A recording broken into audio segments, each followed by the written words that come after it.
میں بلانے لگا ہوں فروخ گوئندی کو. ڈاکٹر صاحب چونکہ یہ چیزیں ہم نے ڈاکٹر صاحب سے سیکھی ہیں، بلکہ ڈاکٹر صاحب کے ساتھ میں اسی سے گفتگو شروع کرتا ہوں. ڈاکٹر صاحب نے کہا آپ کو پتہ ہے جلسے کی نفسیات کیا ہوتی ہے؟ دائیں طرف کون آ کے بیٹھتا ہے، بائیں طرف کون بیٹھتا ہے، فرنٹ پہ کون آ کے بیٹھتا ہے، پیچھے کون بیٹھتا ہے، پوسٹر کون لگاتا ہے، لمبی تقریر کون کرتا ہے. اچھا یہ ساری سائیکالوجی، میتھس سائیکالوجی جو ہے یہ پولیٹیکل ایکٹیوسٹ کو آتی ہے، اور ڈاکٹر صاحب اس کے بڑے ماہر تھے. جس چیز کا ذکر یہاں کیا گیا فاروق طارق صاحب نے نیشنلائزیشن کا، اس کا میں 3-4 واقعات شیئر کرنا چاہتا ہوں جو ڈاکٹر صاحب کے حوالے سے ہیں اور اس کتاب میں بھی ہیں معراج آف پاور میں. 1971 میں جب ذوالفقار علی بھٹو شہید کو حکومت ملی تو پاکستان کوئی چند ملین ڈالر تھے، کوئی 3-4 کے 36 ملین ڈالر جو چین کے پاس رکھوا دیے تھے یحییٰ خان نے. تو ڈاکٹر صاحب کہتے ہیں جب حکومت سنبھالی تو 4-5 لوگ جو بھٹو صاحب کے ساتھ ہوتے تھے، جن میں ایک ڈاکٹر مبشر حسن بھی تھے، تو مجھے چینی سفیر نے کہا کہ میں آپ سے ملنا چاہتا ہوں. تو چینی سفیر آیا تو انہوں نے کہا کیوں ملنا چاہتے ہیں؟ انہوں نے کہا یہ ہمارے پاس آپ کی امانت ہے، چونکہ پاکستان ڈیفالٹ ہو چکا تھا تو ہم آپ کی امانت آپ کو واپس کرنا چاہتے ہیں. خیر وہ انہوں نے لے لیے.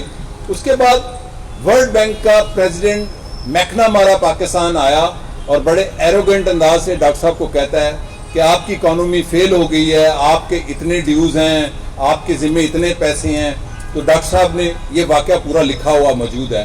ڈاکٹر صاحب نے یہ کہا اکانومی تو 5 سالہ منصوبہ جو ہے 5 ایئر پلان، وہ تو آپ کا ناکام ہوا ہے، ہم تو اب آئے ہیں، تو جو آپ کے ڈیوز ہیں ہم تب دیں گے جب تک ہمارے پاس جمع ہوتے جائیں گے. اور ڈاکٹر مبشر حسن صاحب نے پاکستان میں فائنانس منسٹر کی حیثیت سے کسی مالیاتی ادارے سے، کسی ورلڈ بینک سے، کسی IMF سے، کسی بڑی طاقتوں سے کوئی فائنینشیل قرضہ نہیں لیا. اور ڈاکٹر صاحب کی ایک کنٹریبیوشن 2 بتاؤں میں کوئی 2015 میں سکردو گیا تو وہاں میں سکردو کا نظام دیکھ کے بڑا متاثر ہوا. جو پنڈی سے بس چلتی ہے وہ ابھی بھی ڈائیو سے اچھی ہے جو کورین چلاتے ہیں.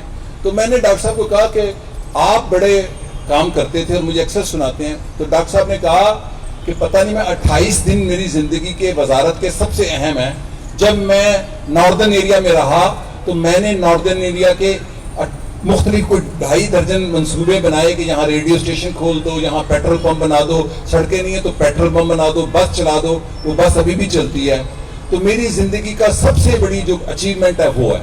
دوسری اچیومنٹ آپ کو بتاؤں، یہ بڑی بڑی باتیں تو سب یاد ہیں ہمیں کہ انہوں نے نیشنلائزیشن کی اور پاکستان کی اکانومی بچائی.